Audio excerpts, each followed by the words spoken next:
two, and I think we can maybe start saying hello to each other and doing the meeting and greeting and chatting a little bit, and hopefully folks will join us as we go.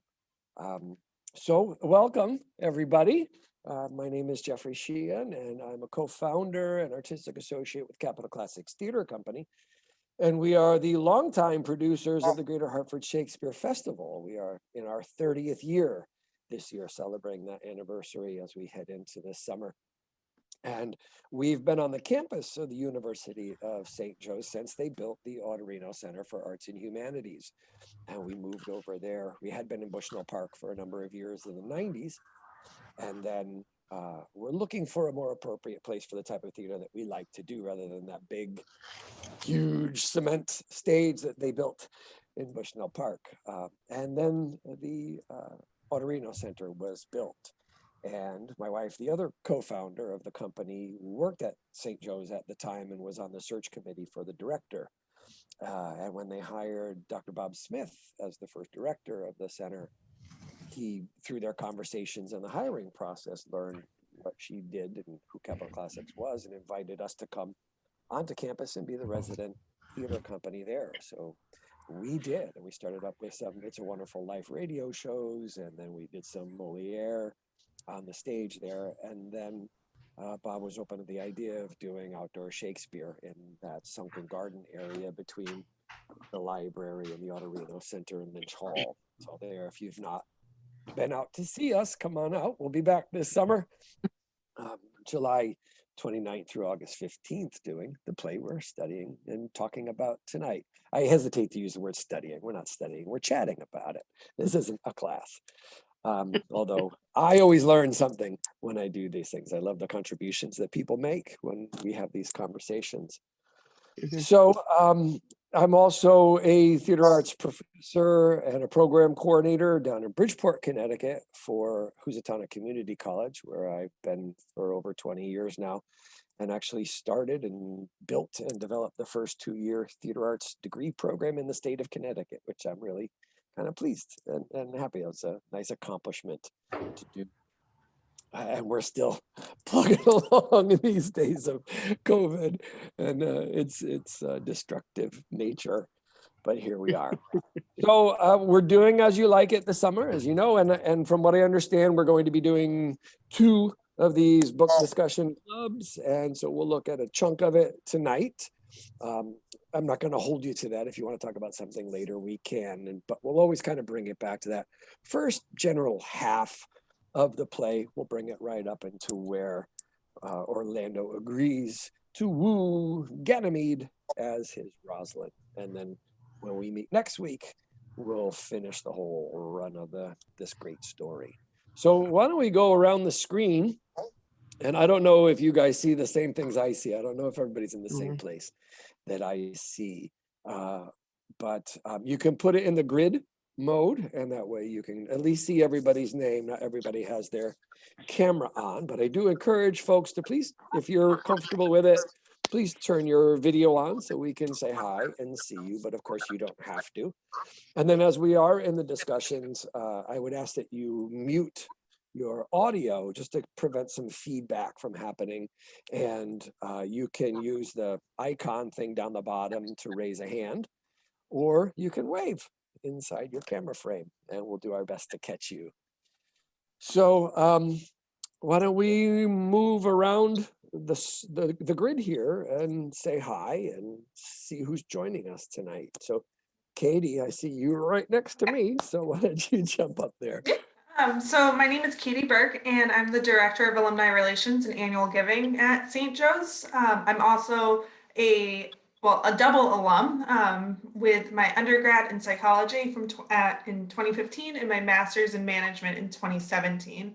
And I've been working at the university since my graduation and have partnered with Steve Ginsburg to make this series go and conclude with the actual show. So I'm excited to start and actually see people in person soon. That's right. That's right. Yeah, we're excited for this program too. You and Steve have done a wonderful job connecting us with the alumni association there. It's something we've talked about for so long, but we just never quite had somebody who was willing to work in the summer and make it happen. So we're very excited about that. Okay, on the other side of me, I see Catherine Cunningham. So Catherine, you want to say hi and introduce yourself? Sure. I go by Kate, and I am in Simsbury, so I'm not too terribly far away. And I am an attorney practicing in Weathersfield, and I have been to probably, I'm going to say 4 of the outdoor programs over the years. And I haven't really read Shakespeare for a few years. I was a double English major many years ago, and did read a fair amount of Shakespeare, but it's been a while. So I'm awfully glad to have the chance to tune into something like this. It's really a nice change of pace for me. So thank you. Excellent. Excellent. Yeah, it should be fun. It's a fun play to talk about too. It's really a great story. So let's finish our top row. I see Laura Webster along my top row. Hi, Laura. Hi, guys. Actually, Catherine Burke, we graduated the same year, so it was in the rainy time. I got my second master's in 2017. I'm a special ed teacher in Fairfield. I live in Westbrook, so I'm on the other end of the state, and Wallingford, and I'm a special ed teacher. But I'm retiring this year, so I decided that it was time to do some fun stuff, and that's why I signed up for the series. Things that I've always wanted to do and never had time to do. So kind of excited to be, entering this new chapter in my life. Yeah, good for you. Congratulations. Thank you. That's really terrific to reach that milestone. Yeah, I have a whole new calendar and date, time, hours to do things with. So good for you. And we'll expect to see you at a lot of these things then, Laura Webster. We'll look for your name. And then let's see, below Laura, we see Angela Skyers. Do you want to say hi, Angela?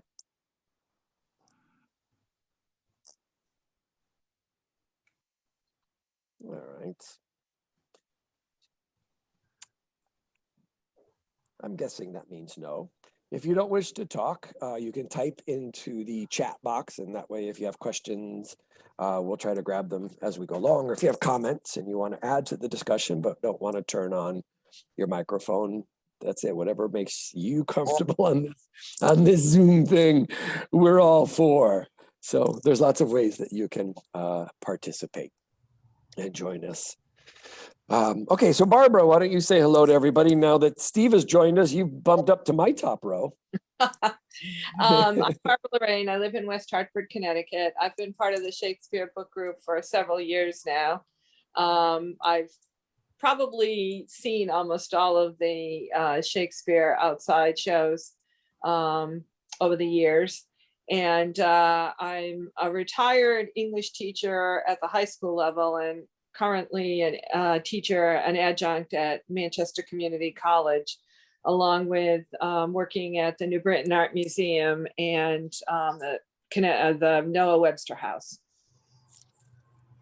Right. See, Laura, see what you can do once you're retired? You can get all over the place. Barbara will show you the ropes. That's right. All right. Oh, I see Edwin Thrower has popped on his video, so we'll jump over to Edwin Thrower. Do you want to say hello and introduce yourself to everybody, Edwin? Hi, Jeff. Hi, everyone. I'm Edwin. I've been coming to Capital Classics for years, and I've seen in fact, all of their outdoor productions since 2009, and I now serve on the board of Capital Classics. So it's been a great ride, and I'm looking forward to this summer of As You Like It and celebrating Capital Classics' 30th year. And currently in my spare time, myself and Kathleen Fisher, who's also on the board and the volunteer coordinator, we're writing a book about the 30-year history of Capital Classics. So that should be out later this year.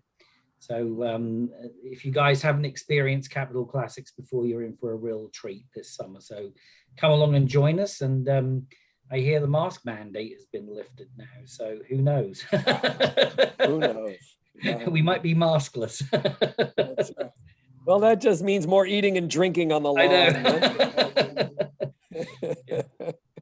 Yeah, that's great. Yeah, thanks, Edwin. Thanks for being here tonight. Thanks. So one of my boxes says Patricia, and that's all it says. So Patricia, would you like to say hello and introduce yourself? Yeah, I'm your favorite fan. I'll show my face. I Oh, miss you so hey, much. Patricia. I'm sorry, I'm eating supper, so that's why I put the camera off. That's okay. I am so excited. You're gonna have theater. I miss University of Hartford. I miss your daughter. I miss all Oh of my you. goodness. I bet you do. Yeah, so I am listening, but I'm eating and I'm sorry, but Sure. God bless you. Thank you for can giving. join us later. Yeah. when May I you're ask done. you something? Is your daughter how's she doing? She's doing good. She graduated from Hart in 2020, so that was quite a thrust out Oh into the my world God. from Yeah. college, when her entire industry that she planned to go into shut down, as I'm many did. sorry. She's down in Philadelphia now and waiting for the theaters to reopen down there and start getting to work. But she's And your she's son, doing is he okay. still acting too? Your son? No, he's in the writing program at Western Connecticut State University. Okay, God bless. Okay, I'll shush, but thank you for keeping the Well, outplay. Give great to see give you, my love Patricia. to your wife and your family. I love you. I certainly Bye. will. You too. Okay, bye-bye. Bye. I have to say, Patricia is the most passionate, fervent, dedicated theater fan I have ever met in my life. She sees everything, no matter where it is. She's taken her mom to places. I went to see some friends up the street from my school down here in Bridgeport, at a theater in Bridgeport, Connecticut. I was like, I called another friend. I'm like, hey, I'm available for the matinee. You want to go see Jalenti in this show? We're like, yeah, sure. We walk. Well, who's there but Patricia and her mom? We're like, oh my God, you just cover the state, don't you? So it's great to have her join us here tonight, and I'm sure she'll be out on the lawn with us this summer, and looking forward to the theaters opening back up. Right next to Patricia, I see Lee Singerman in the rows. Lee, do you want to say hi to everybody and introduce yourself? Sure. We live in Wethersfield, and we're Shakespeare fans, particularly when it's done outside, and we probably have attended for about 10 years now and look forward to this year. Great. Yes, thank you. We look forward to having you back with us, that's for sure. Now, Lee, are you a St. Joe's alum or coming from another direction to tonight's event? No, I am from Florida. I am just a Shakespeare fan, and we found you when you moved to St. Joe's. And because we are neighbors in Wethersfield, it was easy to come to, and we love coming every year. Great. Well, thank you for doing so, and thanks for joining us tonight. Thank you. And some of our regulars who come out to the Shakespeare in the summer, they know the campus as well as anybody, as being out there and making their way around. It's such a beautiful place to spend a summer evening. It truly is a gift for us to be out there doing Shakespeare and having people join us on the lawn. Some of the pictures we've gotten over the years of the moon up over Lynch Hall and in the dark blue sky while the audience is sitting there and the stage is lit. It's just strikingly beautiful. I've got the Tempest as my virtual background, Jeff. So there you go. Yep, Edwin's first. Talk about rainy. I think we called the tempests upon us that year by doing it. Let's see, I see a Susan in a box. Susan, do you want to say hello and introduce yourself too? Got that. I think I'm There there. you go. You can't see me. Yes, we got you. I have the honor of being Steve's mother. Oh, hi. Hi, I'm in New Hampshire, and we've Great. made many trips up and down that highway to see productions, and we never made it for one of your shows, which I regret, and we'll start doing it again as soon as things are in the right, what is it, the stars are aligned. That's it. Yeah, well, hopefully this summer. You know, I grew up as a kid reading the Lamb's Tales of Shakespeare. Oh, okay, sure. I loved it. I Yeah. read them all, and then I never really got the hang of Shakespeare as an adult. But we're Yeah, there's retired some tricks now. to it. We read, we go to Zoom classes with our actually local state college. Yeah. And I'm looking forward to what your programs. Great. Excellent. Yeah, there are some tricks of the trade to reading Shakespeare, that's for sure. It took me quite a while too. And then I lucked upon a good teacher, but after college, I didn't really get into Shakespeare until a few years after college. And then I started to get it and was given some help along the way. So that's one of the things when I teach Shakespeare now. The first thing I do is teach them how to read Shakespeare, and then we approach it from watching performances of it too, so that we get that experience, and then we can dive a little bit deeper into the literature itself and his writing. So yeah, it's work, but it's work that pays off. Yeah. I have an event coming up with our college alumni. Group has a reading event once a month, and we are reading Othello, which I had never read or seen. Yeah. And I'm finding that reading it out loud makes it much more clear than trying to sit there and plow through unfamiliar. That's right. Yeah, reading it out loud does a couple of things. It helps slow you down, for one thing, so that your brain can kind of keep up with the language instead of trying to read it as quickly as we do when we read internally. And then the breathing helps you hear the phrasing. So once you can hear the phrasing, it's a little bit easier to grab a hold of the ideas being spoken. So that's a really good idea. So here's a fun fact for those of you who know Othello. I happened to stumble upon the W.E.B. Du Bois birthplace historical location up in Great Barrington, Massachusetts a few days ago. I was driving by it and said, "What is that?" And pulled over, and I found out that W.E.B. Du Bois' maternal grandfather, who lived in the mid-1800s, his name was Othello, which I found very interesting. It shows a deep literary presence in his family well back. So it kind of makes sense that he was such a prolific writer and the first African-American to get his PhD from Harvard. So there was something in his lineage that helped him take that journey. That's my guess. When you have a grandfather who was born in the 1810s, whose name was Othello, there's something there. There's something going on there. So thanks for joining us, Susan. Let's see, who have I not got? Irene Clark. Irene, do you want to say hello and introduce yourself too? Yes, I'm right here. Can you hear me? Yes, we sure can. Okay. I am a St. Joe's alum twice. The first time in 1957, so I'm probably the oldest person sitting here. I've never given up learning. I took a class on Mark Twain. It was a senior seminar with students from St. Joe's, and they were putting on Romeo and Juliet, which wasn't anything like the theater when I was a student, when we had the Hartford Current reviewer there and, Full House and all that sort of thing. Anyway, is that the Queen's Company? Yeah, the Queen's Company. Yeah. And famous, and these poor kids had all they could do to put on the production.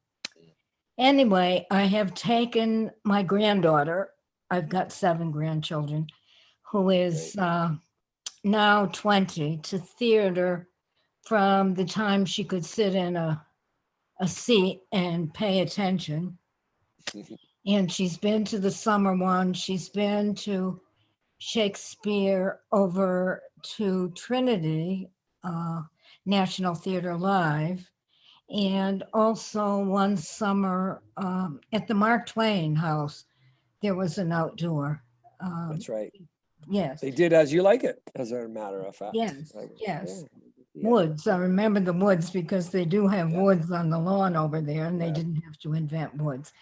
Right. So anyway, I have had a very, very busy week. My brother, who lives in Lima, Peru, went to heaven on Wednesday. And Oh, last night I was at a Zoom meeting with 237 people who were there for his funeral mass from all over the place. yeah. So I had to take a nap this afternoon, but I don't blame you. I'm I up. didn't do that and I could have used the nap. Yeah. And so that's what happens when you're 85. You can Well, good for you. take a nap now and again. That's So I'm right. excited about this, and I didn't know if I could do it, but Yeah. here I am.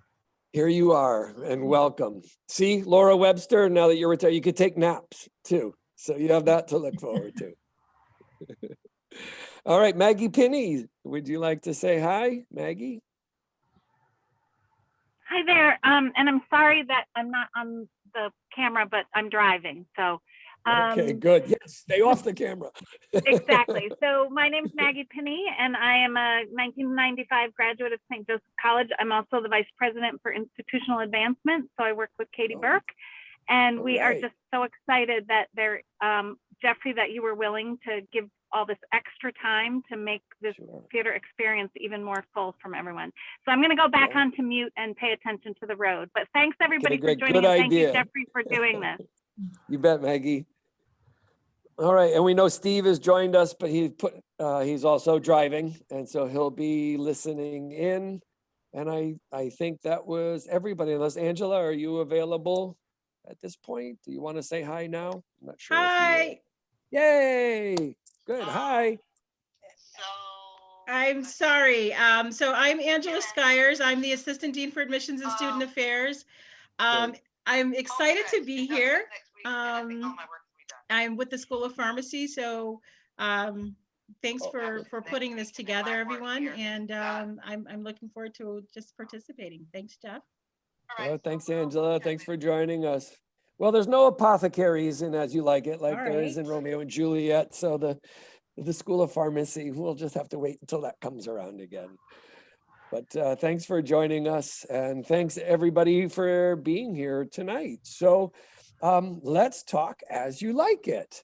As I said in that note, I don't know how many of you saw that was sent out. This is one of Shakespeare's most entertaining plays. It has so many components that are just perfect for a theatrical experience. And because of that, it's one of my favorite Shakespeare plays because of all the components that are in it and all the fun that is a big part of it. So let's talk a little bit about where it comes from, because I don't know about you, but I find some of the history around Shakespeare really fascinating. And he's opened up my mind and my curiosity into a lot of English history just by kind of asking a couple questions around his plays. So As You Like It has a very, very well-known source to it. And unlike some of his other plays that may have had a more obscure source to it, the play As You Like It comes from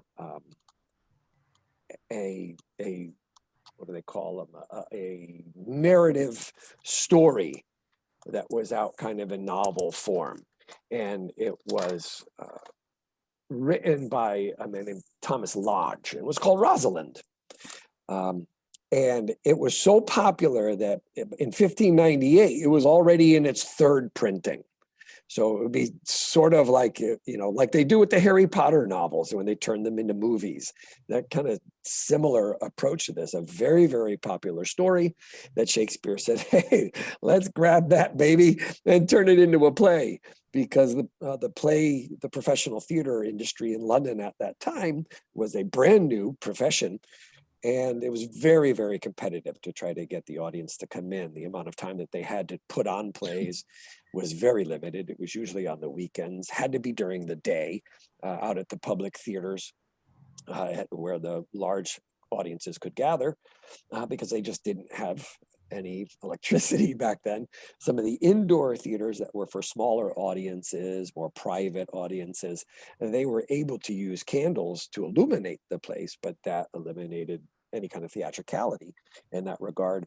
And it certainly minimized the amount of money they could make just by sheer attendance numbers. So he took this story that was very, very popular called Rosalind and turned it into a play right in that year. It's thought, very commonly thought, to be the play that was the first play produced and performed at the Globe Theater, which is one of Shakespeare's most famous theaters that his company performed in. And they believe that that was in 1599 when the Globe opened. It makes sense that this was a very, very popular story in 1598, and it was registered with the play registries in London. That's how it was kind of not quite a copyright, but you registered it, so they knew you had a copy of the story. You couldn't stop anybody from taking it. There were no copyright laws to prevent somebody from using the story or stealing it outright and doing it themselves. But at least it was registered that you owned one. And it was registered the following August in 1600. So it was a very active story happening all that time. Now, what's really interesting, given how popular it was, is that there's no existing or extant copy of the play in individual form in the small kind of quarto pocketbook that a lot of the plays were done prior to the first folio that came out in 1623. That's that first collected works of all of Shakespeare's plays. All those scripts were gathered by two of the actors from his company and put into this folio book form. He wasn't the first author of his time to have a folio of his entire life's work. Ben Jonson had one and a couple of others as well. But the actors wanted to get together what they deemed the authentic versions of the plays, because there were so many bastardized versions of Shakespeare's plays out there at the time. They said, no, let's get the ones that we know were really written by him and put them in a book so everybody could have it. So there were, I believe it's 17 plays that appeared in that first folio that were never printed in quarto form. And As You Like It is one of them. So we're very grateful for John Hemmings and Tom Condell for putting together the folio and allowing us access to many of these plays. So what's interesting about when Shakespeare takes his sources and puts them into dramatic form, there's a couple of things, and this is one of the things I really like to point out, right? What is Shakespeare's genius? Why is he still read and studied and performed 400 years later? Well, obviously, if he had source material for so many of his plays, his genius wasn't in coming up with stories, because he borrowed them. He took them. I shouldn't say borrow, he never gave them back, but he took them from other people and turned them into plays. So his genius was taking this narrative, novelized form of storytelling and turning it into a fairly young form of drama to be performed on the stage. He is so good at dramatic storytelling. And when you read some of these sources that existed and look at how he's constructed the action of the play, his understanding of what will capture an audience and keep an audience engaged is absolutely intuitively brilliant. And so that's one of the things we can give him great credit for, is understanding dramatic structure and how a story is really effectively told in person on a stage with a live audience watching actors live out the story right before their eyes. The other thing that he is absolutely genius at is understanding human behavior. When you look at a lot of these source materials, there's not a lot of depth of character because it's often in this narrative form, like a single voice telling a story. A lot of it is action-based. Not a lot of insightful dialogue, not a lot of insightful character. And so from him taking these stories and creating these characters that quite often had incredible depth, incredible insight into humanity, that's another place where his genius lies, which is why he's so incredibly famously quoted, or popularly quoted, or frequently quoted. It's because so many of his phrases and statements from his plays just tell something that is so truthful about who we are as people and how we've behaved forever. So his understanding of human behavior just never seems to go away, because we just kind of keep doing the same things, and our insides tend to be the same as we live through generation and generation. So those kinds of things are incredibly insightful. There's a great joke one of my first college acting teachers said back when I was a freshman in college. And at the time I didn't get it, because I wasn't nearly as well versed in Shakespeare. Matter of fact, I was kind of Shakespeare resistant when I was 18 years old. And he said there's an old saying that Shakespeare would be one heck of a writer if it weren't for all those cliches. Well, I didn't understand the joke at the time until I really started to get into Shakespeare and reading, and you started to realize, oh, that saying that I've been hearing all my life is from Shakespeare. Oh, that saying is too. Oh, that saying is too. And all these phrases that are just kind of part of our English vernacular, I had no idea they were born out of Shakespeare. So it's because those phrases and quotes and pieces of dialogue and writing speak such a truth about us, they have become so ingrained in our English consciousness, our English language consciousness, and our English language usage. So that's another place that he's just brilliant. He also really understands how to use metaphor. And that's one of the tricks that we talk about, and when we talk about the understanding of Shakespeare, and we'll take a look at it as we go through some of this, these sessions, is the difference between his use of prose and poetry. And a lot of folks who don't have a lot of experience with Shakespeare, we kind of tend to think, oh, it's all poetry. It's just Shakespeare poetry. That's what it is. But when you look at the text, it's not. There's a lot of prose written in, and then there's the poetry. And when we understand where he and his contemporaries in Elizabethan drama used it, then we get a little bit of map making for us through the journey. And when it's in prose, and you know what, I can share the screen and show you what I'm talking about here. Let me pull up our Folgers edition. We'll jump to this first one here. You can see on the screen, it's just prose. There's nothing poetry about it. It's just written like any other writing, any novel, any dialogue from any other contemporary play, anything like that. So what that tells us is that it's usually not something taken so seriously by the people in the world of the play. Shakespeare uses poetry to enhance the passion and the action, as well as the status of the people in the world. So high status people often speak in poetry, where lower status people often speak in prose. Clowns and comedic characters mostly speak in prose. When high status people speak in prose, it means they're not really taking it so seriously, or it's meant to be witty and comedic. When it shifts from prose to poetry, we've got our foot to the gas pedal of passion in a Shakespeare play. And so you can see when Orlando, who's in this opening speech, is talking about his low status in his world, even though he's not supposed to have it, it gives us a sense of the tone of it. This is not Iago in Othello. This is not Hamlet dealing with having experienced the ghost of his dead father. There's something a bit lighter about this. And in this conversation, what's happening in this fight between Oliver and Orlando is not in poetry, it's in prose. So it sets a tone that reminds us from the beginning, this is a comedy, it is a romance, it is not a tragedy, and it is not meant to be a hard and dark drama. And let's see if I scroll through some things here so I see where it kicks in. So this whole opening scene is prose. And then, let's go to the next one. And we see the same thing with Celia and Rosalind. And they talk about their situation too with the banished father of Rosalind and all that's going on. Same kind of thing, it's prose. So these first two scenes is again reminding us and setting us by its lack of poetic passion and rhythms that this is still a comedy and to be taken as such.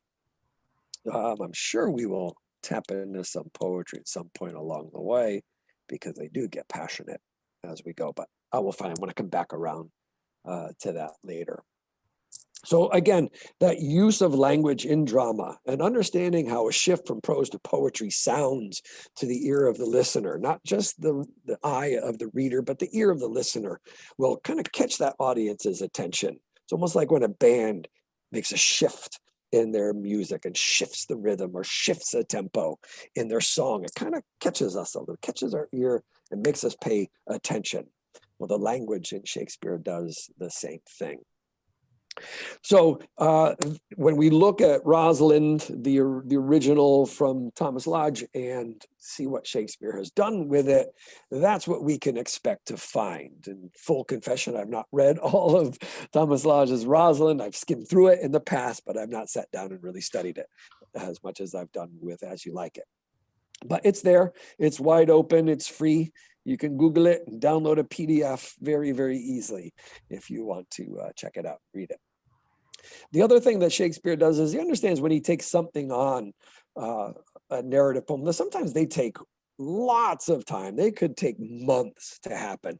And he's very good at condensing the time of the action in order to keep the dramatic action moving forward. And he does that quite a bit in As You Like It as well. Now, it does take place over quite a bit of time in the lives of the characters, but from scene to scene or event to event, he jumps to keep that dramatic action moving pretty quickly along. And we have to really look for clues in the text to see how much time it really does take. Like one scene, we see Rosalind and Celia planning to leave and heading into the forest. And then the next time we see them, they're there. So how long did it take them to get there? They were on foot. They're exhausted by the time they get there. So it probably took them a few, if not several days to get from wherever they lived out to the Arden Park in Warwickshire, which was another thing that Shakespeare did with the original. He moved it into the Forest of Arden as in Warwickshire, England, as opposed to the Forest of Arden in France. Catherine asked, when you say high status or low status, do you mean in the social hierarchy within the, exactly, yes, absolutely. The kings and queens and dukes and duchesses and princes, that's who they are for sure. That's the high status. Here's an interesting fun fact about As You Like It that I have not seen made this connection before. Anywhere. Now, it doesn't mean I'm the only and first one to make this connection, but I've not seen it in its usual historical write-up on the sources of As You Like It. And I stumbled upon this information by doing research for a completely different contemporary play. I was looking up the word paladin because I was doing a play called She Kills Monsters, which deals with a bunch of characters playing Dungeons and Dragons. And one of the characters in Dungeons and Dragons are paladins. So I went to look up what's a paladin and what does it really mean for the world of the play. And I found out that paladins was part of the story of Charlemagne. I'm sure you probably heard the name if you don't know who King Charlemagne was. At least the name was familiar. It was when I kind of found, I was like, well, yeah, King Charlemagne, I know that, even though I don't know much about King Charlemagne. So here's the interesting thing about As You Like It. And I'm not sure, Shakespeare must have known this story because he changed the names of a lot of the characters and going from the story of Rosalind into his play. And the names of Oliver and Orlando were some of the names he changed from the original story. Rosalind and Aliena he kept, but he changed the other ones. So it turns out that King Charlemagne, as part of the myths surrounding King Charlemagne, there is a hero in these myths who was an associate and a soldier for King Charlemagne, who was part of this group called the 12 Peers or the 12 Paladins, much like King Arthur's Knights of the Round Table and folks like that. Well, the leader, the best soldier, the best fighter of these 12 paladins in the myth was named Roland. So those of you who've read As You Like It, you know that Oliver and Orlando were the son of Sir Roland du Bois. And so Roland is a name that Shakespeare used to set up this particular family. Well, in these paladins in the myths, every paladin or peer has a companion that fights with them when they go out to do battle. And the name of Roland's companion in this myth is Oliver. This is the French version of this particular myth. In the Italian version of this myth, Roland, Sir Roland's name is Orlando. So somehow, somewhere, Shakespeare must have been exposed to this Charlemagne story. It's actually called the, let me find it here, the Chanson de Roland is the name of the myth. So in there we find Roland as this heroic figure whose companion in battle was Oliver. And when it's told in Italy, in the Italian language, Roland becomes Orlando. So, and switching the names from the original, Shakespeare grabbed those names. Somehow must have known that story, been exposed to it somehow, because it's just too big a coincidence not to have been something purposeful. But I couldn't believe it when I go into this thing from a completely contemporary. I was like, oh my God, that's the people from As You Like It. So it was kind of a fun discovery. Another thing that Shakespeare did in changing it is he added characters to it. And this I find really fascinating. The characters he added for his play are all the comedic characters. He added the character of Le Beau, kind of the funny, mockable lord of Sir Frederick's court that comes telling the news like a pigeon feeds its young is the description they use. He added Sir Oliver Martex, the foolish priest that Touchstone tries to get to marry him and Audrey in the forest. And just the name Martex will tell you what the intention behind that is. He invented the character of Audrey and Touchstone. So he's brought this kind of fool clown into the story. And he invented this, the character of Jaques. So that kind of melancholy character who's brought this philosophizing into the story. Shakespeare created Jaques himself, who, as you saw in this first chunk of the play, wants to be a fool. He wants that privilege of speaking truth to power and poking fun at people because he thinks that would make his life much more exciting and worth living. So that's a little bit of historical perspective on where As You Like It is coming from and the big kind of picture of things. You see the influences of literature surrounding Shakespeare that he has used to create this story. We see in it the really terrific writing that he used to create a dramatic version of the story. And then we also see in it his understanding of what makes for an entertaining evening. There is the standard romantic story of a hero being thrust from their home, from something beyond their control, and finding adventure and love, usually in a quest to return home. And this is something that Shakespeare does differently here. Nobody seems to, once they get to the forest, they don't seem to want to go back. And that is something that we could take a look at later in Duke Senior's speech about how much better life is out in this forest than it was back in the court. They're all pretty satisfied out there, well, except for Jaques and Touchstone. Touchstone has his issues being out in the woods too. So it follows some of the standard romantic structure. Out they go from their home. They're forced away from home out on these adventures. Well, and As You Like It, it turns into a love adventure. And they all head out into the forest where there's a lot of healing and redemption and reunion going on. This is one of the ways it differs in a romantic tale is the reunion happens away from home, but it is a coming home of the characters. And we'll talk about that in the next time. But those of you who've read the whole thing, you can see the father and daughter are reunited. The niece is reunited with her uncle. They discover that the Duke Frederick is redeemed by entering the forest and meeting a spiritual or religious person, gives up the battle, gives up the dukedom, returns it to its rightful brother. We see Oliver and Orlando coming together, being redeemed through care and kindness and gentleness, and love happening to everybody. The play ends with a beautiful 8-character 4-couple wedding with the presence of the god Hymen blessing everybody. So it has music in it. There are multiple songs, a lot of them fun and funny, making fun of love, making fun of sex, making fun of the country people.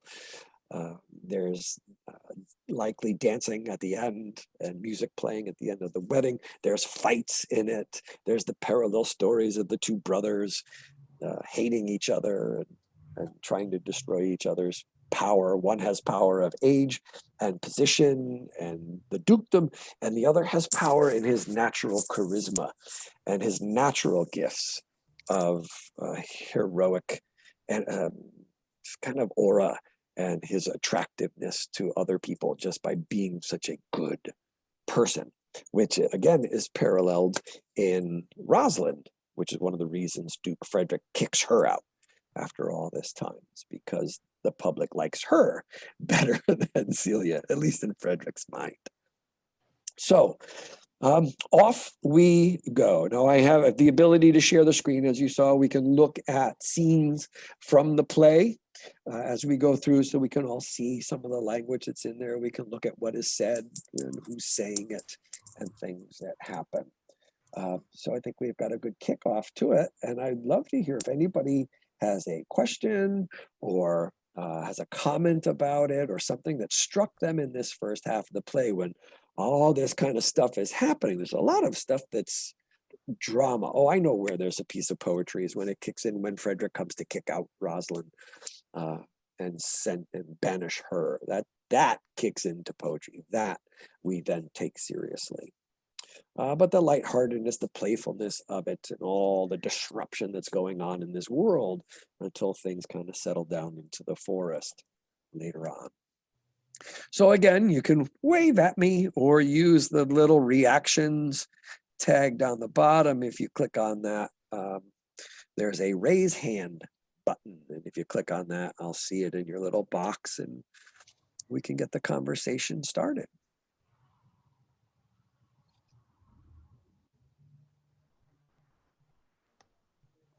And don't worry, because I got plenty to say. It won't be quiet long. I think Catherine has a very interesting question that's there in the chat. In the chat? Yeah. Oh, okay. Yep. Yeah.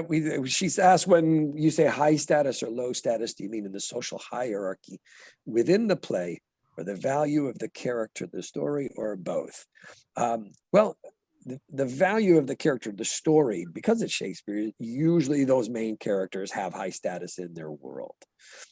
I can't think offhand where somebody who has low status in that world is the main focus of a story. They follow the Greek and Roman style of having the heroes, the princes, the kings, the queens, the moneyed elite of society as the focus of their story. So even in this, you can see we have the two dukes leading the two worlds, the world of the forest and the world of the court. And then we have the two brothers who come from a sir. Their father is Sir Roland de Boys, so there's status in that title.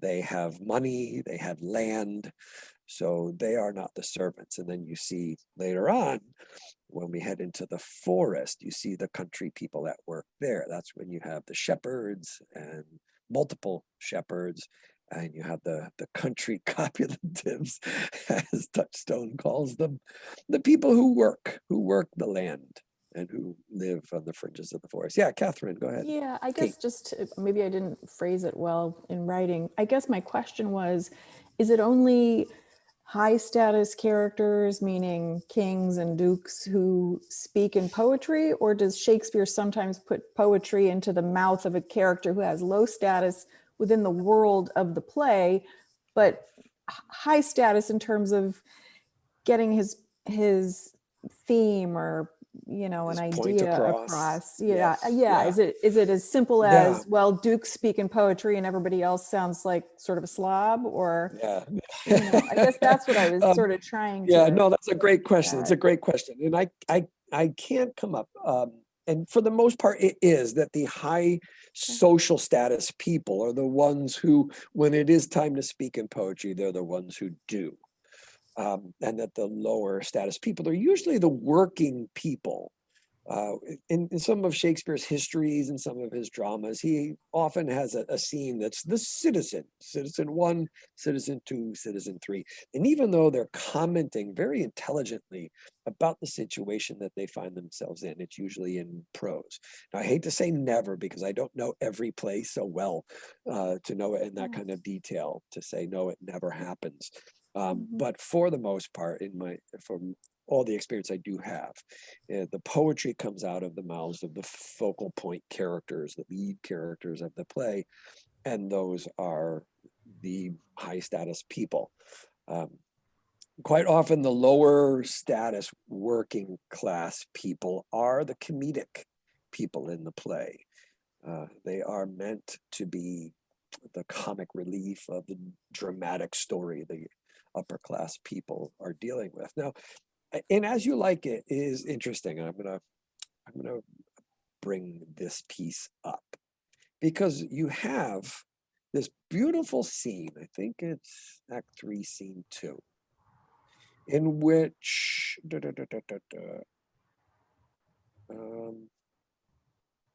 it 3? No, I think it might be later. It's when let me look and find it. It's when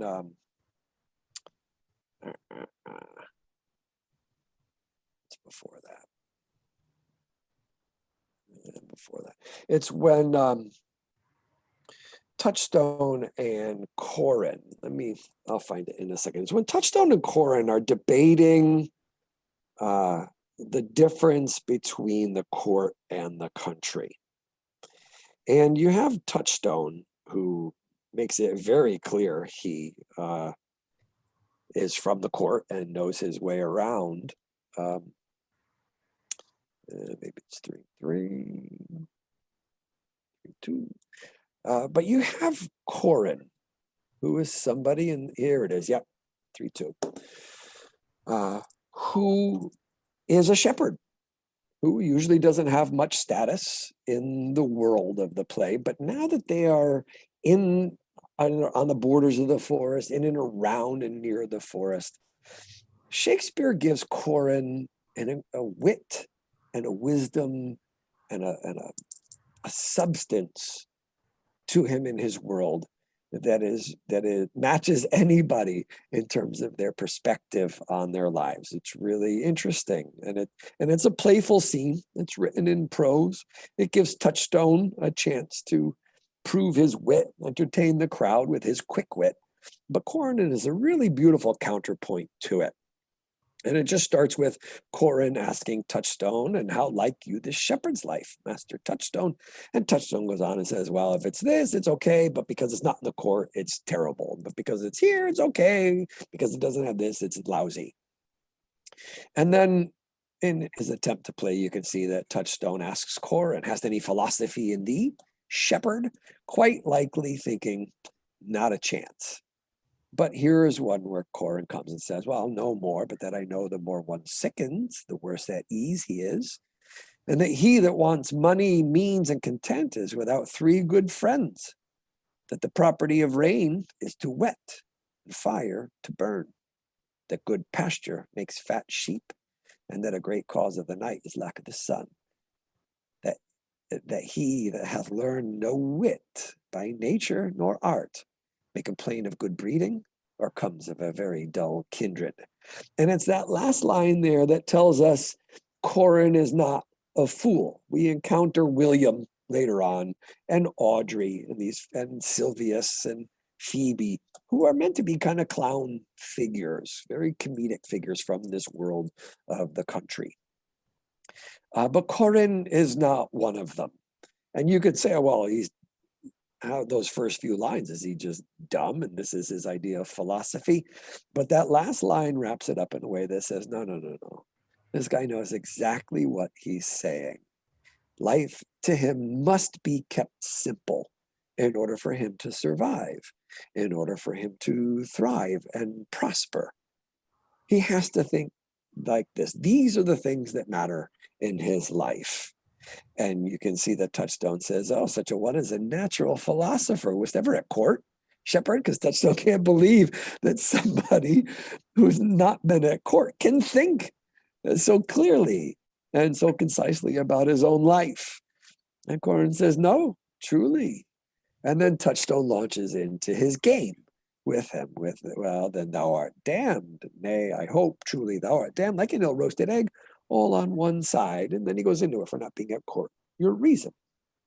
And they play this game about, well, your manners at court versus your manners at the country. And Corin has good answers to him. He's like, well, we can't behave the way you do at court here in the country. It doesn't work, nor can you behave in the country the way you do at court. So it's okay that these two worlds are separated. It just doesn't work. And so right in line with what you're asking, Kate, about Shakespeare and the status of the play, is you have these two characters. Now, Touchstone obviously doesn't have high status in the court. He's a clown. He's a fool whose entire purpose in that world is to entertain people. That's it. He's not moneyed. He's not propertied. He does not come from high status stock. So now he's out in the country and he thinks his wit can maybe establish some status for himself. But then he encounters Corin, and Corin's a pretty good match for him in that regard. But again, Shakespeare keeps it prose. We know it's lighthearted. We know it's fun and meant to be so. But that's a really good question, as we see. And for those of you who are kind of looking for clues to help you go on a journey through Shakespeare as you read him, that's more than just kind of intellectually understanding the words, just kind of getting the information. That's a good way to look at it. If it's in prose, it's lighthearted. Who are these people? What are they talking about? It's not taken so seriously. And I'll show you what I mean by poetry, just in case you're not sure how to visually find it on the page. This is what we say. So you can see on the screen now, Celia and Rosalind are talking, and it's in prose. It looks just like any other dialogue ever written on the page. And Rosalind is obviously sitting there quiet. Celia says, why cousin, why Rosalind? Cupid have mercy, not a word. So the place of Cupid, we know from this that Rosalind has fallen hard for Orlando at the wrestling scene. And she's thinking about him. Oh, not one to throw at a dog. No, their words are too precious to be cast away upon curs. Throw some of them at me. Come, lay me with reasons, Rosalind says. Then there were two cousins laid up, when the one should be laid with reasons and the other mad without any. She has no reason in her mind. There's no reason she should be in love with Orlando, but she is. And Celia says, but is all this for your father, who's the banished duke? And Rosalind says, no, some of it is for my child's father. Oh, how full of briars is this working day world. And they play. They do word play here. They talk about love. They talk about fathers. They talk about Rosalind's father. We learned earlier that when Orlando says, I'm the son of Sir Roland du Bois, that Duke Frederick did not like him.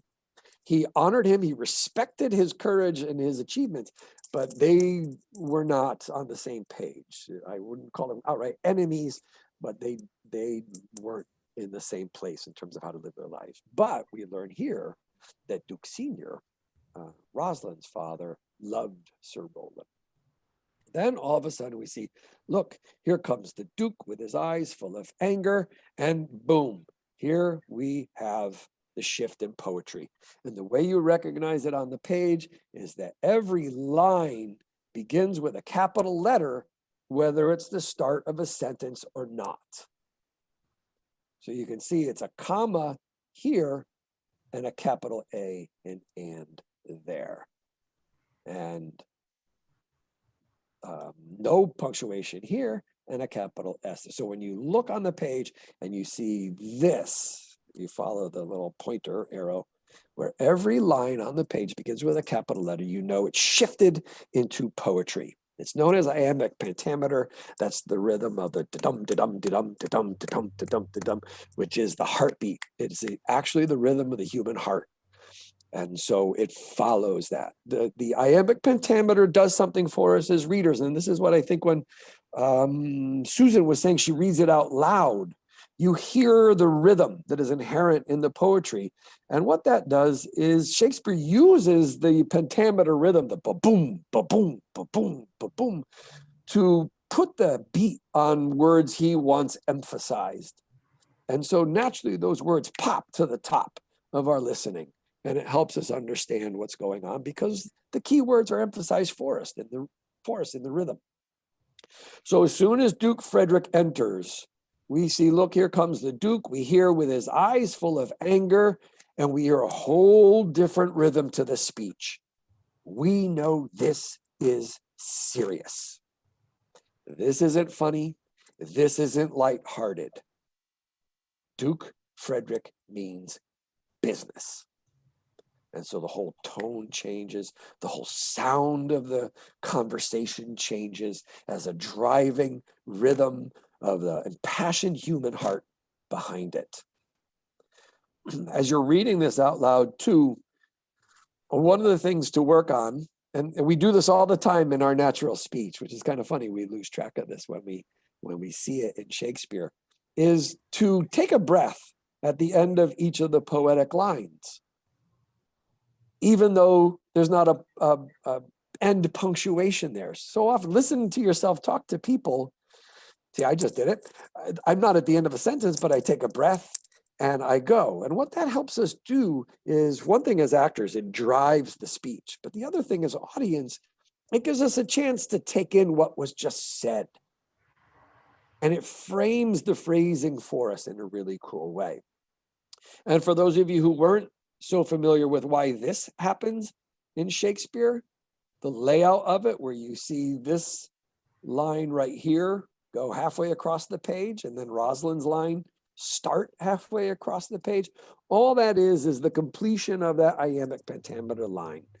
The 10-syllable, 5 beats, they go ba-boom. There's 5 of those in a line, and all this does is it finishes the poetic line. But that tells us something about what's happening here. And what it tells us is that Rosalind jumps right on this. There's no pause here in this empty space. There's no thoughtful, pensive pondering on Rosalind's part. She jumps right on, just like she does here and Duke Frederick does here. If you look at it, it goes, and get you from our court, me uncle, you cousin. So the emphasis is there for us to hear what's going on. Mistress, dispatch you with your safest haste and get you from our court. Me, uncle, you cousin. Boom, boom, boom. They're finishing the line and it pops when it flows like that. Here's another trick of the trade. If you see this line right here, that's what's known in Shakespeare as a monosyllabic line. Every word in the poetic line is one syllable. And when you see that, ooh, that character means real business on that line. Boom, boom, boom, boom, boom, boom. Nothing florid or poetic, nothing extra about it. To the point. Boom, boom, boom. And get you from our court. Done me, uncle, you cousin. Now look at how this works with Rosalind jumping right in on this. Within these 10 days, if that thou be'st found so near our public court as 20 miles, thou diest for it. I do beseech your grace. Let me the knowledge of my fault bear with me. So you see how when Shakespeare lines it like that, how when the actor uses it as clues, and you can do this yourself reading it, you can see, boom, it jumps right in. And Rosalind speaks for a while here. You see Duke Frederick does it at the end when he says, when she says, if with myself I hold intelligence or have acquaintance with mine own desires, if that I do not dream or be not frantic, as I do trust I am not, then dear uncle, never so much as in a thought unborn did I offend your highness. Thus do all traitors. Again, Duke jumps right on it. And if you use the poetry, either reading it out loud or just kind of knowing in your head, boy, you get such a sense of the energy of this scene, such a sense of the energy of these characters in conflict and the passion that is behind it. And when we start this scene off the way Shakespeare did with Celia and Rosalind in prose, joking about being in love, joking about fathers and, oh, the father of my child, oh, come on, oh, this world, come on, let's talk about it. Let's talk about it. Oh, let's talk about that guy. Let's talk about that guy. Oh, hey, here comes your dad. Oh boy, he looks mad. Boom. We get this incredible drive to this whole scene throughout all this way. Celia, this tells us how serious she is. Dear sovereign, hear me speak. I, Celia, we stayed her for your sake. Else had she with her father ranged along. And then she is serious here. I did not then entreat to have her stay. It was your pleasure and your own remorse. I was too young that time to value her, but now I know her. If she be a traitor, why so am I. You see the monosyllabic words in there? We still have slept together, rose at an instant, learned, played, eat together. And wheresoever we went, like Juno's swans, still we went coupled and inseparable. So with it in there, we hear a whole nother rhythm, a whole nother importance and purpose to what Celia is saying here. That when she was talking earlier, come on, cuz, talk to me. Come on, let's talk about that guy that you like. All this has changed. All of it, all of it, all of it. And then even after the Duke leaves, right here, we see Celia and Rosalind still speaking in poetry as they talk about, what do we do now? What are we going to do?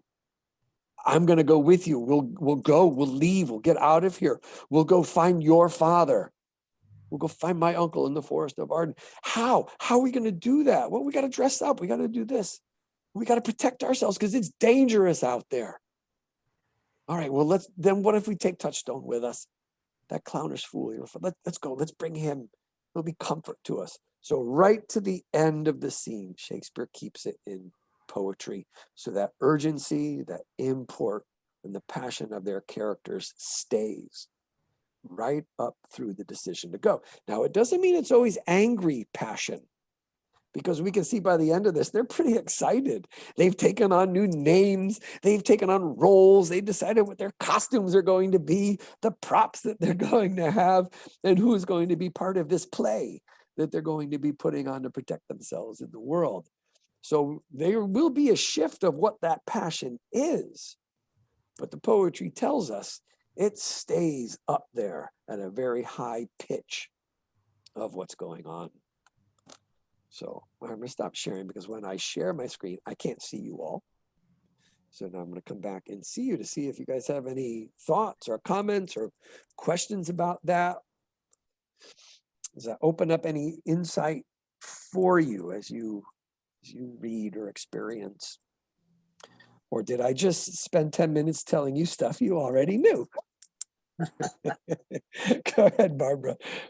The fact that so much of the action takes place in the forest reminds me of A Midsummer Night's Dream, and the idea of people taking on other personalities or whatever, and it having to be worked out. Now, I haven't read the whole play. I only read half of it. At the end, does the wedding still take place in the forest? Yes, it does. We never see them go back to the court. The play ends in the forest. So unlike Midsummer Night's Dream, where they come from a magical place, which is filled with fairies and magic potions. But for those of you who are familiar with Midsummer Night's Dream, you'll recognize this, that Shakespeare does a very similar thing. He sets up a very distinct difference between a forest and the court.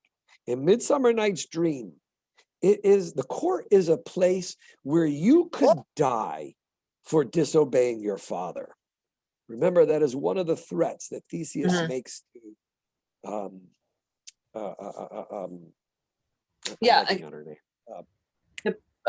Helena and Hermia. So Hermia, because she wants to marry Lysander, not Demetrius. Her father wants her to marry Demetrius, not Lysander. And Theseus says, look, this is the law of the land. You do what your father says or you will die. Or because I have a big heart, I'll make you become a nun and you can live in the monastery the rest of your life. But the law of the court, one of the threats is death if you don't obey your father. And that is what Hermia's father brings her to the court to do. Tell her to listen to me, or tell her she will die. And so that's the court. Then they go into the forest. The difference in that forest is it's filled with magic and fairies, and it takes a love potion to kind of make things happen. Right. Yeah. Get some love going. Remember in that play, Demetrius never has the love potion taken off him. Right. He kind of wakes up and he's like, well, I guess I still love her. So it takes that. But in As You Like It, it's a very natural place. Only at the end does Hymen, the god of love and marriage, come down to bless the weddings. But until then, there's nothing magic itself about the forest. It's something about the power of nature. Well, that's something what about the forest itself that does what it does and As You Like It. Yeah, well, Go ahead, that's what I'm wondering, if the suggestion, because there was so much negativity about the court and what the court stood for, that being in the forest was more natural. And so the idea of talking about nature and the power of nature, in this sense, it's, I don't know, maybe freeing or liberating. But like in King Lear, nature was like powerful and threatening and everything. Yeah. But even so, there was scary. the idea of going back to nature, something natural, not something contrived. That's right. And nature, for those of you familiar with King Lear, nature is a huge theme in King Lear. The word nature is used so much in King Lear. It's used in terms of those forces. It's used in terms of the natural structure of things. In King Lear, it's not ascribed to kind of the Christian God and the structure of life from the Christian Godhead on down. It's the natural order of things on this planet. And then some of them try to fight against nature. Some wonder what happened to nature. Obviously in King Lear, it's natural that daughters should care for their father. It's natural that children respect their parents. Well, in that world, it's completely turned upside down. And children are revolting against their parents in violent, awful ways. And that's totally disrupted nature, which then creates this frightening nature with King Lear out there screaming at the storm. Yeah, and it shouldn't be natural that a father curses his daughters so terribly. Right. Nope, it's not. And then you have the bastard son fighting against the legitimate son. And his whole argument is nature. It's all nature. We should rely on nature to see who can lead, who can rule things. So nature is a big theme. And in this play, because it's a romantic comedy, nature is benevolent in this play. And the forest is a place of healing and redemption, in a place where love happens. I mean, you have Orlando and Rosalind fall in love instantly in the court, right? They see each other at the wrestling match and bing, the bells go off and they love each other very much, but they can't do anything about that love because immediately one is banished and has to go away and the other has to run away for his own safety.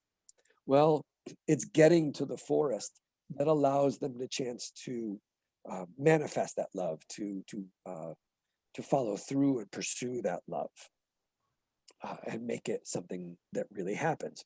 We see Oliver redeemed from his previous darkness in the forest out of Orlando's acts of goodness and kindness and generosity. And he and Celia fall instantly in love. If you haven't gotten there, I'm not giving anything away. It is 400 years old. But they fall instantly in love. You have Touchstone finding Audrey in there. And at first he thinks, let me just set up this really bad wedding so that when I want to leave, I can, because it's done by somebody named Martex, a fool. But then eventually does marry her under the blessings of Hymen. And then Silvius and Phoebe, another mismatch in there, are eventually brought together in these woods through the power of Rosalind and her work. So yeah, the forest in this has a beautiful sense about it. Now, an interesting thing that was kind of happening during this time, and it's something that we're actually using this summer in our production of As You Like It, in terms of the thrust of what we're going to be focusing on here. And I'll go to the historical part and then bring it into today. As I'm sure you all know, and as I'm sure you've all heard throughout this last 14 months, there have been other plagues on the planet, and Shakespeare experienced at least 2 of them that shut down their theaters for months at a time, one for almost 2 years. Well, during this time, these kind of, if it didn't blow into a full-blown plague, but certain times of great sickness that was devastating communities or passing among communities, making a lot of people sick.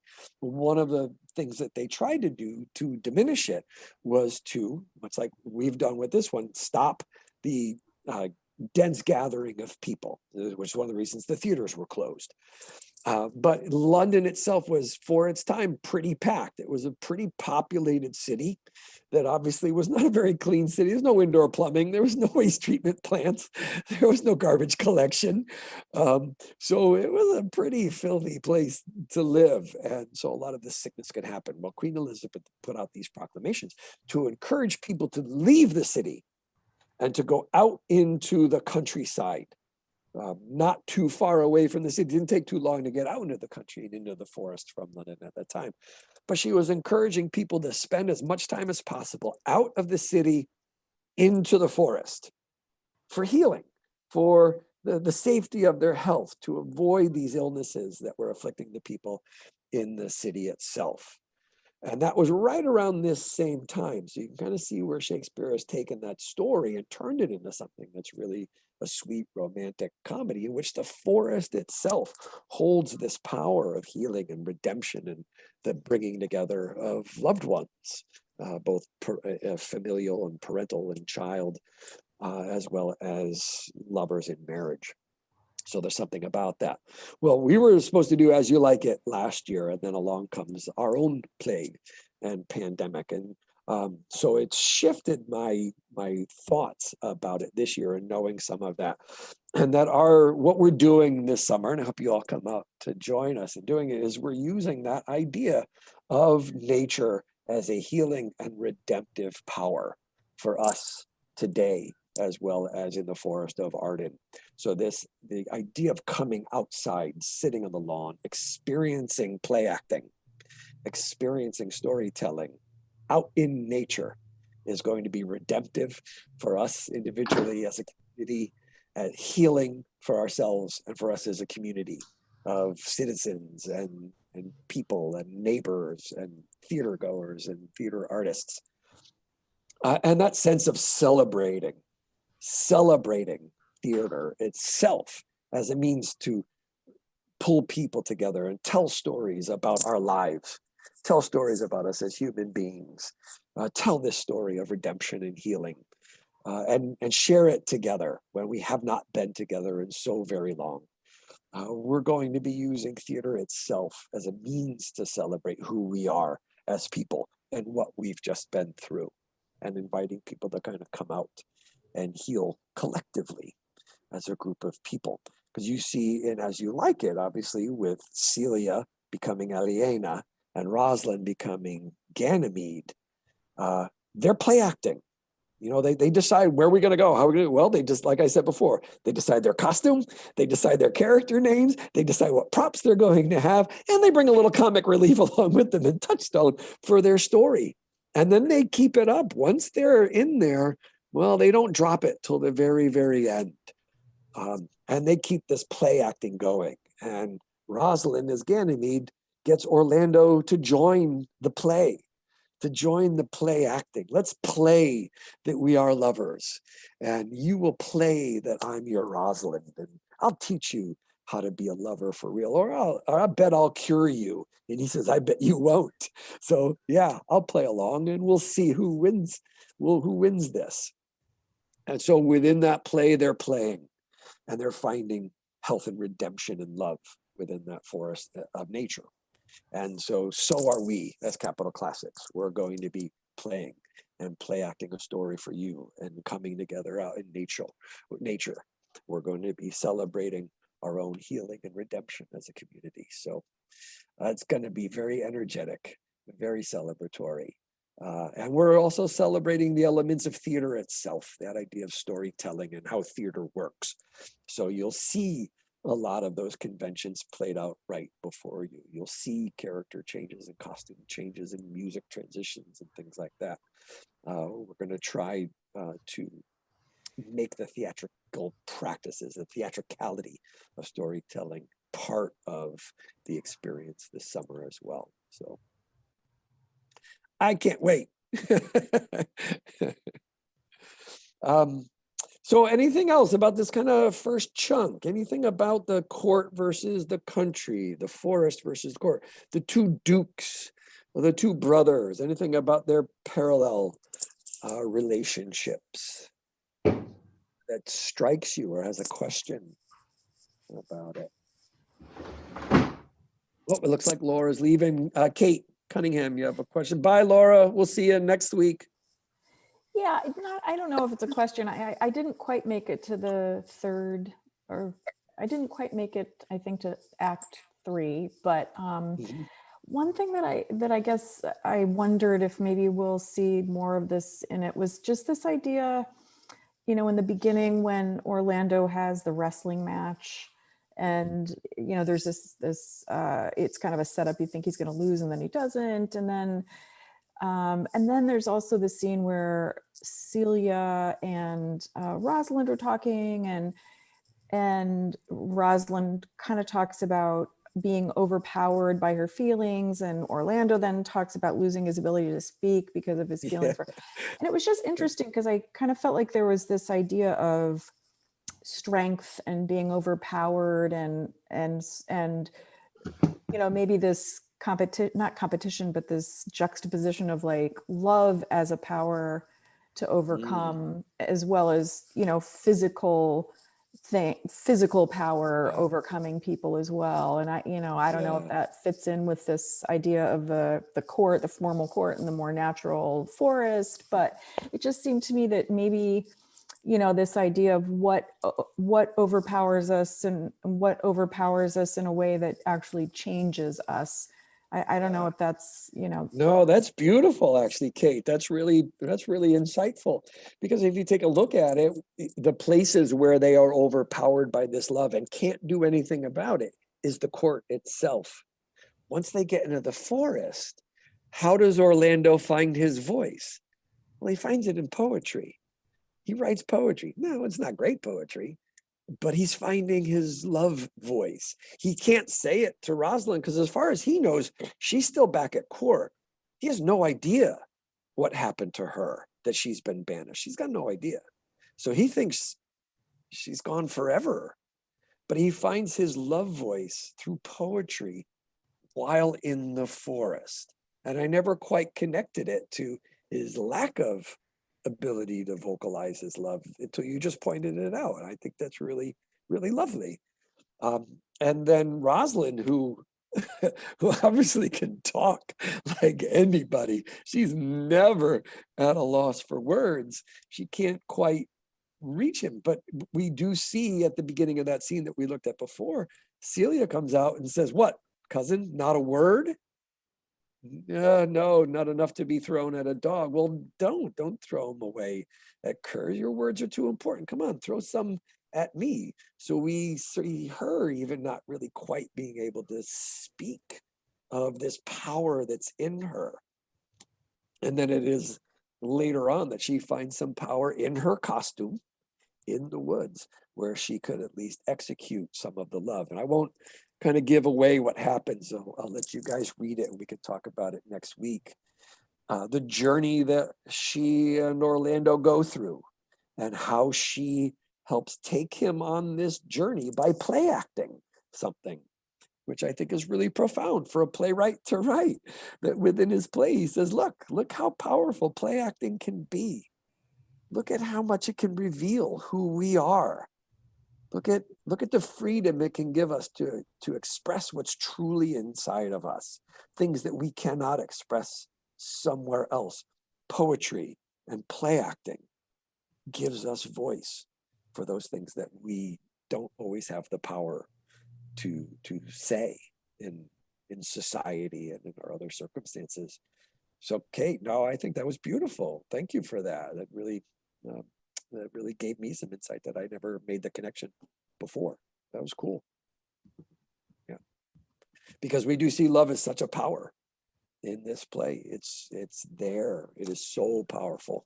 You'll see, if you haven't gotten into that, you'll see Sylvius and Phoebe and the power that's, Sylvius is just powerless to Phoebe. Then Phoebe becomes powerless to Ganymede. Rosalind dressed up. And then here's Rosalind as Ganymede trying to kind of direct the play and make everything resolved at the end. So it's a really lovely use of it. So thank you, Kate. That was cool. So any other thoughts? We're nearing 8:30 and I don't know that we put an end time on this or not. I certainly don't want to keep you all wanting to leave. But like Laura, you could leave whenever you'd like. That's fine. So I don't know, maybe within the next few minutes we could put a pin in it and save it for next week as you finish the play. And we could talk a little bit more further about what really happens in the forest and where all this love power goes. But do you have any other questions then before we depart? Anything from this early part of the play? Anything you might not have understood or want to check in with before you head into the rest of it? No? Okay, cool. So again, as you finish reading the play, if you haven't already, look for how things are so disturbed at the beginning of this play. And things are in turmoil everywhere. And these houses of society are in such turmoil and bubbling. And then we get into the woods. And the first thing we see in the woods, let's go there because it's such a lovely speech to talk about the woods and the difference. Let's find that scene. This is our first moment in the forest. We know Duke Senior's there, it's been said. We know he has men leaving the court. They mention Robin Hood, Charles the Wrestler, when bringing the news from the court, that they live in there like Robin and his merry men out there, and that more and more lords are leaving the court and joining this Duke out in the woods. And you'll see that in our production. We actually have LeBeau. As you may have seen at the beginning, it's LeBeau who rescues Orlando from the clutches of Duke Frederick. It's LeBeau that comes back in that scene. Let's see if I could find it after the wrestling scene. It's right at the end of this scene. LeBeau comes back. It's after the wrestling. It's after Duke Frederick learns that Orlando's the son of Sir Roland de Boys. Then Orlando stands up and he says, I'd rather be the son of Sir Roland de Boys than anybody. You're not going to stop me being proud of that. So LeBeau comes back in and says, good sir, I do in friendship counsel you. So again, you see that all this love stuff and the stuff about Duke Frederick You can just see it's all poetry. So a lot of Duke Frederick is poetry. Duke Frederick is serious as a great reckoning in a little room, as they say. So all this kind of fighting is serious. All this love is powerful, and it's to be taken serious. It's high passion. So then LeBeau comes back in and tells Orlando, "Good sir, I do in friendship counsel you to leave this place, albeit you have deserved high commendation, true applause, and love. Yet such is now the Duke's condition that he misconcerns all that you have done. The Duke is humorous. What he is indeed more suits you to conceive than I to speak of. So you got to think about it. I can't say it." Orlando says, "I thank you, sir, and pray you tell me this. Which of the two was daughter of the Duke that here was at the wrestling?" LeBeau says, neither is daughter, if we judge by manners. But yet indeed the smaller is his daughter. The other is daughter to the banished Duke, and here detained by her usurping uncle to keep his daughter company, whose loves are dearer than the natural bond of sisters. But I can tell you that of late this Duke hath ta'en displeasure against his gentle niece, grounded upon no other argument but that the people praise her for her virtues, which we see earlier. Oliver said the same thing about Orlando, and pity her for her good father's sake. And on my life, his malice against the lady will suddenly break forth. Sir, fare you well. Hereafter, in a better world than this, I shall desire more love and knowledge of you. Orlando says, I rest much bound into you. Farewell. And LeBeau exits. And Orlando says, thus must I from the smoke unto the smother, from tyrant Duke unto a tyrant brother. Oh, but heavenly Rosalind. So from this point on, we never see LeBeau again. We see Duke Frederick again. We see a couple of lords of his helping grab Oliver, helping, let's get together. We got to find Celia. We got to chase her down. Let's go hunt them down. But we don't see LeBeau. So in our production, we have LeBeau be one of those people who realizes at this moment, one of those lords, that this is a bad place, that this is dangerous, and it's just getting darker and darker and darker. And so you will see LeBeau in the Forest of Arden and joining the group of merry people living in the forest. So we have LeBeau make that decision and live out that phrase that Charles says earlier, that lords are leaving every day and joining Duke Senior out in the forest. But I wanted to get to the forest before we depart, and we could leave on this note tonight to get us going about what is so special. So again, this is the first time the play enters the forest, and here we are. This is the first time the audience now enters the forest, and this is what we hear about it, with Duke Senior talking to his band of merry men. Now, my co-mates and brothers in exile, hath not old custom made this life more sweet than that of painted pomp? Are not these woods more free from peril than the envious court? Here feel we not the penalty of Adam, the season's difference, as the icy fang and churlish chiding of the winter's wind, when it bites and blows upon my body, even till I shrink with cold, I smile and say, oh, this is no flattery. These are counselors that feelingly persuade me what I am. Sweet are the uses of adversity, which, like the toad, ugly and venomous, wears yet a precious jewel in his head. And this, our life, exempt from public haunt, finds tongues in trees, books in the running brooks, sermons in stones, and good in everything. Welcome to the Forest of Arden. There is good in everything. And that's a lovely place. And so there's a couple of key phrases in here, right? He's talking about the painted pomp that this life here, the envious court. And we've watched it happen by this point in time. We've seen it. We know what that court is like. We just feel the penalty of Adam, just the season's difference. That's it. And this isn't flattery.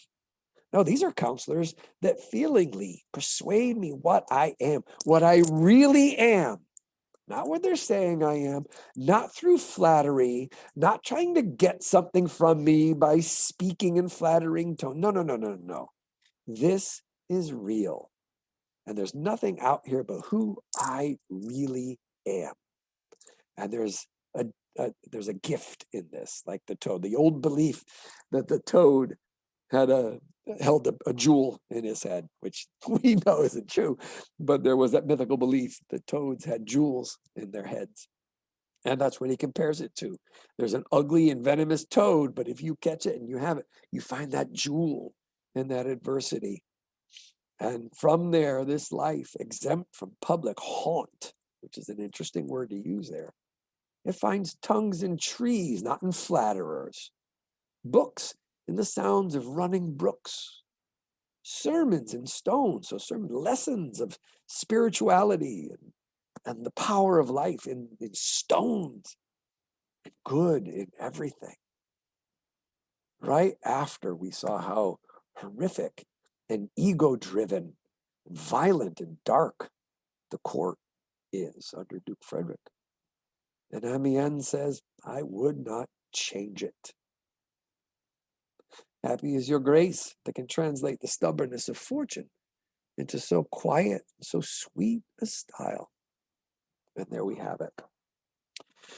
So I guess we can leave there, entering the forest, where there's good in everything. Life is much sweeter than in that place that is violent and dark and dangerous and full of falsehoods and flattery. So we'll come back next week. We'll pick up from here. We'll jump into the forest a little bit. We'll take a look at Orlando and Rosalind as Ganymede getting together. We'll track them a little bit. We'll see some of the play acting that's going on. And we'll pinpoint those moments of redemption when they come, those moments of healing and grace and power that happens only in the forest. And we'll track what happens to old Duke Frederick, that mean Duke, and Oliver, that mean brother, and see what happens to them. Any last thoughts or questions? No? Thank you, Angela. I'm looking forward to it too. So again, please invite your friends, your family, bring folks. We have plenty of room on our screen.